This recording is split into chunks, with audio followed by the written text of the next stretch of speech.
एक समय की बात है। महात्मा बुद्ध अपनी तपस्या में लीन थे। उन्हें तपस्या में बैठे हुए कई दिन बीत चुके थे। तभी एक शिकारी उस रास्ते से जा रहा था। उस शिकारी ने महात्मा बुद्ध को पहचान लिया। शिकारी ने महात्मा बुद्ध के बारे में बहुत बड़ाई सुनी थी, किंतु वह महात्मा बुद्ध की बड़ाई से संतुष्ट नहीं था। उसने परीक्षा लेने के लिए सोचा। शिकारी पहले तो महात्मा बुद्ध को एक छोटा सा पत्थर फेंक कर मारता है, किंतु महात्मा बुद्ध कोई प्रतिक्रिया नहीं करते, क्योंकि उनका मानना था शरीर को तकलीफ होती है, आत्मा को नहीं। अतः शिकारी द्वारा फेंके गए पत्थर के कारण शरीर को कष्ट हुआ, किंतु आत्मा को नहीं। शिकारी कुछ समय सोचता रहा, महात्मा बुद्ध कुछ प्रतिक्रिया करेंगे, किंतु महात्मा बुद्ध अपनी तपस्या में लीन थे। उन्होंने कोई प्रतिक्रिया नहीं की। पुनः शिकारी ने पत्थर फेंका।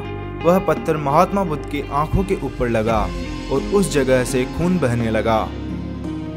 महात्मा बुद्ध को आभास हुआ उनके शरीर से रक्त बह रहा है, किंतु वह फिर भी अपनी तपस्या से नहीं उठे। शिकारी को गुस्सा आया और उसने एक पत्थर और महात्मा बुद्ध की तरफ फेंका।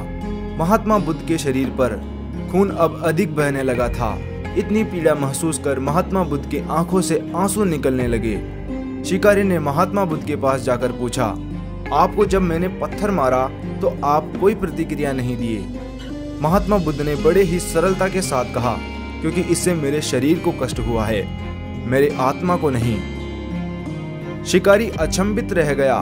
उसने पूछा, फिर आपकी आंखों से आंसू क्यों बह रहे हैं? इस पर महात्मा बुद्ध ने पुनः कहा, तुम्हारे किए गए अनुचित कार्य के परिणाम के बारे में मेरा मस्तिष्क और मेरी आत्मा विचार कर रो रहे हैं। तुमने इतना बड़ा पाप किया है, तुम्हें कैसी सजा मिलेगी?